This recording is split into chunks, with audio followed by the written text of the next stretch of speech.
Eh bien, mes amis, le père Pérou, c'est un gros con. Je vous explique. J'ai décidé, je vais vous la faire, de faire une vidéo sur Redouane Faïd, enfin, qui est l'actualité complètement, puisqu'il s'est évadé, il était 11h15 ce matin. Et puis, ben, j'étais content, ça se déroulait bien, je vous ai parlé, sympa et tout. Ouais, sauf que ça n'a pas enregistré. Faut être con des fois. Bon, c'est pas grave. Allez. Soyons sérieux. Donc voilà. Alors donc, comme vous ce matin, j'ai découvert. Je connaissais pas Redouane Faïd pour moi. J'en avais peut-être un petit peu entendu parler il y a quelques années, mais pas plus. Et puis ce matin, j'apprends que ce garçon, c'est un héros quand même, ce mec, parce que en prison pour 20 ou 25 ans au moins, un mec de 40 ans, et tout d'un coup, alors en plus 10 ans qu'il avait pris en plus pour une première évasion. Euh, eh bien, il s'est évadé ce matin, du moins on l'a évadé avec un hélicoptère. Enfin, c'est un film, hein, c'est magnifique. Hein, alors, Redouane Faïd, c'est qui? Alors, pourquoi j'ai envie aussi de vous en parler, je vous dirais. Je dis pas que bon, déjà ça arrive pas tous les jours, ça arrive mais pas tous les jours. Ils sont pas si mauvais que ça quand même nos gardiens. Enfin surtout là, pas nos gardiens d'ailleurs, ils peuvent rien les pauvres. Hein. C'est l'institution judiciaire et carcérale et qui manque de moyens, qui manque de donner de moyens. Il y en a de plus en plus encristés et il y a de moins en moins de moyens. Enfin bon, passons là-dessus. Donc Redouane, pourquoi j'ai eu envie de vous en parler? Parce que j'ai entendu cette histoire, donc elle m'a plu, l'histoire m'a plu. Et puis j'ai vu sa tête à ce garçon-là, donc c'est un homme de 40 ans, qui a une bonne tête. Franchement, il a une bonne tête. Moi, vous lui mettez des cheveux à ce garçon, vous lui donnez 25-30 ans. Voilà. Donc il a à mon avis tout à fait le physique du héros. Vous voyez, on peut en faire un héros, un garçon comme ça. Alors Redouane, il est né le 10 mai 72 à Creil, hein, dans l'Oise. À la base, c'est un gangster, comme on appelle ça. Sa spécialité, c'est les fourgons blindés. Alors bon, quand il était gamin, c'est quelqu'un qui rêvait beaucoup, qui aimait beaucoup tous les films de gangsters. Très très jeune, il s'est intéressé aux films de gangsters. Et d'ailleurs, c'est marrant parce que ce qui m'a interpellé, je dirais quelque part, quand je l'ai vu et que j'ai entendu cette histoire, il m'est venu tout de suite l'image d'Alain Delon. Alain Delon, déjà pour le physique, bon, Alain Delon est plus beau. Il a des yeux magnifiques, machin. Mais Redouane a une bonne gueule. Franchement, il a une bonne gueule. Et presque une gueule d'ange en plus. C'est ça qui est terrible, c'est qu'en plus il a presque une gueule d'ange. Il a vraiment pas la gueule du voyou. Et donc tout de suite j'ai eu cette image d'Alain Delon avec tous ces films que l'on connaît, dont on parlera peut-être un petit peu tout à l'heure. Donc Redouane, effectivement, dès qu'il est, quand il est très très jeune, il adore tout ce qui est film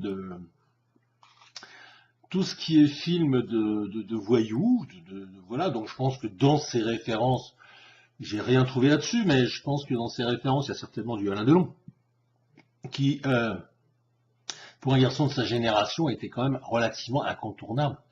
Même si pour lui, c'était presque ancien, parce qu'il est en 72, donc ouais, oh, non, c'était encore bon. Quand il avait 10 ans, ça tenait encore bien la route. Alors, bon, il commence par faire, quand il est gamin, un petit peu il vole des bonbons, il vole des machins, il vole des trucs, enfin bon, ça va pas bien loin. Il commence à l'âge de 6 ans, oui, au centre commercial de Créteil. Donc il s'entraîne très tôt, ce garçon-là. Et en plus, avec des gamins de son quartier, avec 3 copains de son quartier, il s'amuse à recréer des scènes, alors d'un film qui s'appelle Sleepers. Je sais pas ce que c'est. Voilà. Mais on s'en fout. Mais voilà, donc c'est un gamin qui crée son personnage. C'est ça qui est intéressant. Il crée son personnage et il va jouer sa vie. Il va jouer sa vie. Il a fait un choix. Il a eu des passions donc pour ces films de gangsters et il va décider finalement d'être gangster. Alors, il va le décider quand en 90, réellement, il va tomber sérieusement dans la criminalité. Et ça va correspondre terriblement, mais ça peut être d'ailleurs, ça peut expliquer ceci peut expliquer cela. C'est suite à la mort de sa maman d'un cancer généralisé. À l'époque, il est en terminale. et il attaque l'agence du Crédit du Nord. Et c'est bien, quoi. Hein, ça doit être pour financer l'année du bac, je sais pas, c'est possible. Là, il sera pour la première fois mis en garde à vue, et au fur et à mesure de l'avancée de son âge, il va passer, à ses propres dires d'ailleurs, des casses, entre guillemets, d'accord, donc les attaques de banque, et là, il va passer au fourgon blindé. Voilà. Alors, il a un peu une spécificité qui n'est pas fait pour déplaire, même si malheureusement, un jour, il y a eu un dérapage qui a coûté la vie à une jeune policière, et ça, c'est pas pardonnable, mais c'est pas pardonnable de toute façon. Mais je dirais que ça n'a pas été pour lui, je pense, la volonté de tuer, sinon il l'aurait fait avant. Mais il était pris au piège, il fallait se barrer, les flics ont tiré, il a tiré peut certainement le premier, j'en sais rien, peu importe, on s'en fout. Et malheureusement, cette jeune policière, effectivement, va décéder suite à ça. Quand je vous dis que c'est quelqu'un qui aime jouer sa vie, dès qu'il commence à faire vraiment un petit peu de l'argent, il est dans son quartier de Barbès, là, où il a migré quelque part, et c'est un flambeur, il aime bien les belles voitures, les belles fringues, et chose intéressante d'ailleurs, et qui prouve vraiment qu'il est dans la continuité de sa jeunesse et de son adolescence, eh bien, quand il aura pas mal de fric, il va même, avec son argent, se financer des voyages à Las Vegas, et spécialement pour dormir dans la suite qu'il a vue dans le film Rain Man. C'est très intéressant, ça. C'est très intéressant parce que c'est quelqu'un qui jouit de sa vie. Voilà. Ouais, c'est ça. Il l'a mise en scène, sa vie, et bon, lui, alors il y en a, le fil conducteur, c'est la religion. Lui, non, il veut être un gangster, mais il veut être aussi un beau gangster. C'est pour ça que c'est pas un tueur. C'est pas quelqu'un qui aime le sang, c'est quelqu'un qui aime un petit peu l'exploit. C'est, comment dire, c'est faire un pied de nez à la société, finalement. Voilà. C'est faire un pied de nez. Vous savez, moi, j'en connais beaucoup qui en rêvent, hein, d'être capables de faire ça. Ils le feront jamais parce qu'ils n'en ont pas la capacité, et puis le courage, peut-être. Mais il y en a beaucoup qui en rêvent, hein. Je suis bien sûr que, vous, à qui je m'adresse tout de suite, allez, avouez-le, hein, c'est tentant, hein, de se faire un fourgon. Bon, maintenant, du rêve à la réalité, heureusement, souvent, il y a un écart important. Alors, quand je disais effectivement que, quand je disais qu'il ressemblait pour moi à Alain Delon, c'est pas le Alain Delon de Zorro. On est d'accord. D'accord, ils veulent pas aux riches pour donner aux pauvres. Non, ils veulent aux riches, aux banquiers, oui, donc aux riches, pour se donner à lui-même. Bon, certainement à ses complices. Bon, d'ailleurs, s'ils viennent le chercher comme ça et qu'ils prennent autant de risques, parce qu'ils prennent beaucoup de risques les gars quand même, hein, attaquer une prison avec des pétards, c'est du lourd, hein. Bon, à minima, de toute façon, c'est déjà 10 ans de prison d'entrée. Top. Alors, est-ce que c'est le Alain Delon du clan du Sicilien, de la veuve Coudert, des aventuriers? Les aventuriers, oui, peut-être. Moi, je le vois bien partir en voilier direction Israël, vous voyez? Réfléchissez. Mais en attendant,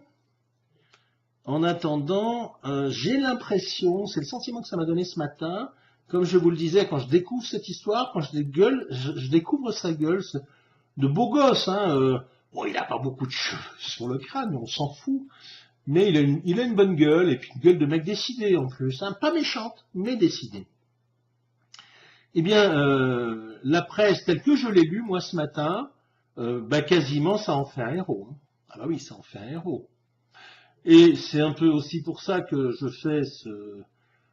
fais cette vidéo, parce que aujourd'hui, où on s'aperçoit que énormément de gens, et quand je dis énormément de gens, je devrais dire au moins 80% de la population française aujourd'hui, qui est mécontente, qui a envie de gueuler, qui a envie de descendre dans la rue, etc. Mais ces actions sont toujours limitées. Pourquoi? Parce qu'il n'y a pas un chef. Et moi qui fais des vidéos, et je vois aussi avec des collègues qui font des vidéos, et des gens que je suis, nous nous rendons compte que beaucoup de gens cherchent en nous de temps en temps des héros, cherchent ce héros, ce chef qui va les amener, qui va les guider. Voilà. Donc, en ce moment, vous savez, c'est comme un animal qui est en amour. Vous voyez ce que je veux dire?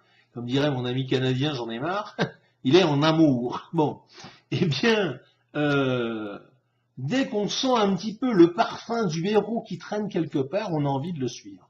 Eh bien, moi, je vous garantis que aujourd'hui, je suis sûr qu'en France, en dehors, je dis bien, en dehors du fait effectivement de la mort de cette policière jeune, en plus, je crois qu'elle avait 26 ans, mais voilà, peu importe, elle aurait eu 50, c'était un drame aussi. Eh bien, moi, je suis bien sûr qu'il y a des gens qui vont lui tendre la main à ce type-là pour peut-être mieux le trahir après. Hein. Ça, on le voit dans les films aussi d'Alain Delon, hein, souvenez-vous. Mais en attendant, moi, je le ressens bien comme un futur héros, ce garçon-là, selon comment ça va se passer. S'il se fait bloquer par les flics, par les queues, enfin, ils sont 3000 sur son cul quand même. Il y a du monde là, hein, 3000. Hein, voilà. Ils auraient mieux fait de payer un filet. Qu'est-ce que je veux dire? Ça aurait coûté moins cher. Mais ça, c'est une autre histoire. Alors, dans la petite histoire, justement, comme je vous le disais, c'est que je le sens bien se barrer en bateau direction Israël, parce qu'il y a quelques années de ça, il s'était fait piquer, justement, en train d'essayer de se procurer des faux passeports israéliens, parce qu'apparemment, il est amoureux d'Israël. Bon, donc c'est pas mon copain, un sioniste, moi vous savez que c'est pas mon copain, mais bon, on s'en fout. Mais à mon avis, c'est peut-être pas qu'il soit sioniste d'ailleurs. Hein. C'est tout simplement, et il faut le savoir, tout le monde ne le sait pas, c'est qu'il n'y a aucune convention d'extradition entre Israël et la France. Voilà. C'est-à-dire que nous avons des députés en France qui ouvertement, non seulement défendent Israël, ils sont députés français quand même, hein, défendent Israël parce qu'ils sont franco-israéliens, mais en plus, j'ai perdu son nom à ce gros porc, ce qui est rare quand même pour un juif israélien, qui a fait des menaces au gouvernement français quand la France a voté contre Israël. Je pense que c'est à l'ONU que ça s'est passé. Comment peut-on défendre en plus un pays où que ce soit, comment il s'appelle, Vulcain ou Mulcain, je ne sais plus comment, là, ce hacker effectivement qui a défrayé la chronique, on entend moins parler apparemment, mais voilà, il a fait des trucs horribles en France, des fausses alertes, il y a des gens qui ont fait de la garde à vue à cause de lui, etc., parce qu'il faisait croire à des assassinats, enfin ça a été une horreur, et aujourd'hui il vit peinard alors je ne sais pas si c'est à Tel Aviv ou à Jérusalem, je m'en fous en plus, il vit où il veut. Mais voilà, donc apparemment Redouane, lui, son trip, parce qu'apparemment il aurait envoyé déjà du pognon en Israël. Donc effectivement, hein, je pense que les flics aujourd'hui, s'ils sont pas cons, ils sont sur cette piste-là, hein, soit d'avions privés, de jets privés, soit d'hélicoptères, ça fait un peu loin pour un hélico, ou d'un bateau. Hein. D'ailleurs, je vous signale quand même, quoi que non, louer un sous-marin, vu l'état actuel des tensions au Moyen-Orient, je pense qu'il vaut mieux pas louer un sous-marin. Vous savez, ils les utilisent pour les trafics de drogue, pour traverser la Méditerranée. Moi, j'essaierai pas, franchement. C'est trop risqué. Et puis, il y a trop de monde qui surveille tout ça. Enfin, voilà. Donc, qu'est-ce que je voulais vous dire de plus? Qu'est-ce qu'il y a d'autre à vous dire de plus? Si, certainement, une pensée, évidemment, pour cette policière municipale qui, en mai 2010, donc Aurélie Fouquet,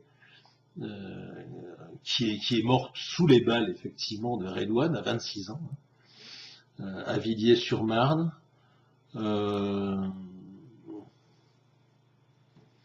Quoi dire? Quelle que soit la mort, et la mort de qui que ce soit, d'ailleurs, c'est toujours triste. Surtout comme une gamine de 26 ans. Gamine de 26 ans. Mais je dirais que, malheureusement, vous savez, moi je crois au karma, donc quelque part c'était écrit, et puis je lui souhaite aujourd'hui d'avoir une meilleure vie dans une autre réincarnation, parce que là elle est partie vraiment très très tôt, la pauvre gamine. Voilà, donc Redouane, écoutez, en Israël ou pas, je sais pas, on verra. Alors, concernant son évasion, pour en terminer, mais franchement, ça ressemble quasiment à un joke, hein, cette histoire-là. Donc les complices vont choper un hélicoptère, ils vont braquer un hélicoptère avec le pilote. Donc ils avaient, je pense, ils ont fait croire à une location pour une balade, c'est ce qu'ils font d'habitude. Hein. Ils font croire à une location, une réservation pour une balade, visiter un coin, et puis arriver sur place, ils mettent un calibre sur la tente, en disant bah, maintenant tu vas aller à tel endroit. Bon, je pense que ça s'est passé comme ça, parce que d'habitude ça se passe comme ça. Ils ont retrouvé l'hélicoptère en partie brûlé d'ailleurs. Bon, c'est la technique. Bon, je plains le propriétaire, j'espère qu'il était assuré. Mais ça, c'est la technique pour faire disparaître les empreintes et digitales et surtout les empreintes d'ADN, parce qu'aujourd'hui, le moindre poil de cul qui tombe sur une moquette, ils savent qui vous êtes. Donc ça, ça facilite pas les opérations, ça aussi.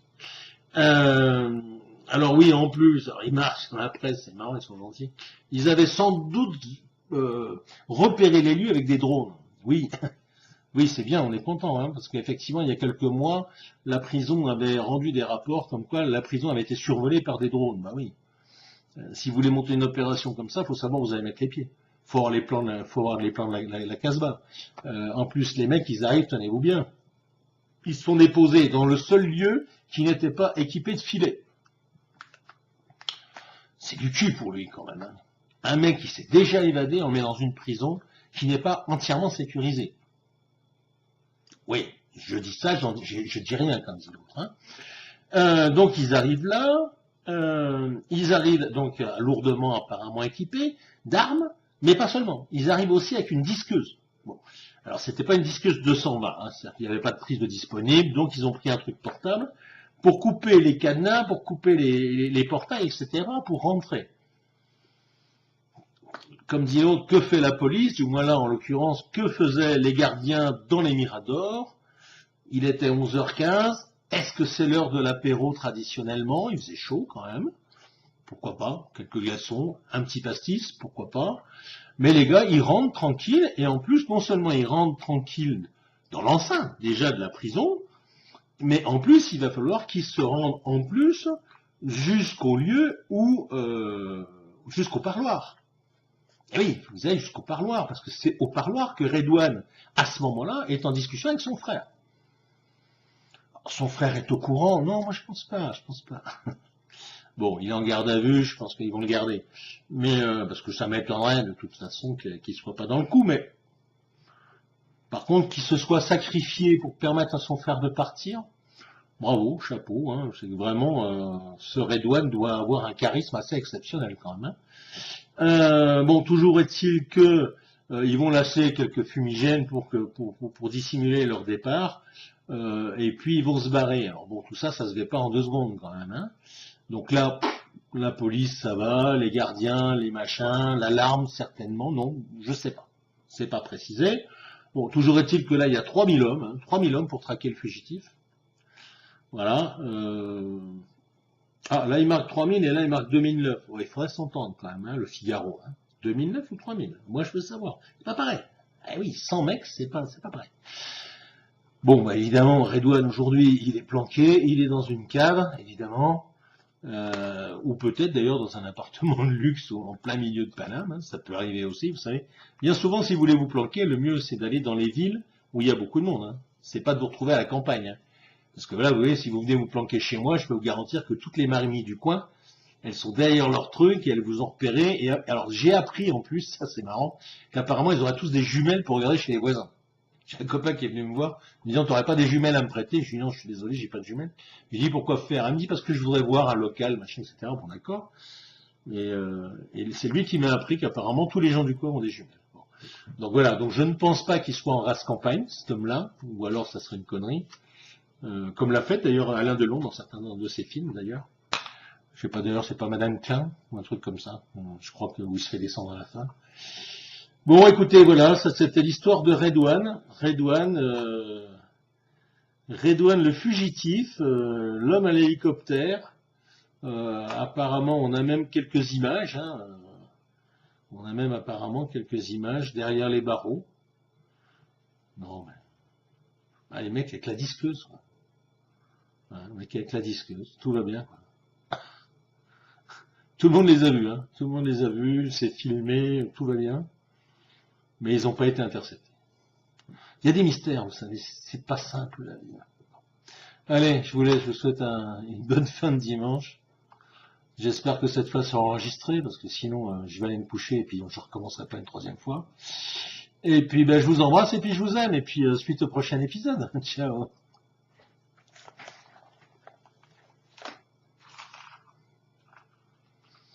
Et là, ça ne veut pas s'arrêter. Vous voyez, là, c'est différent.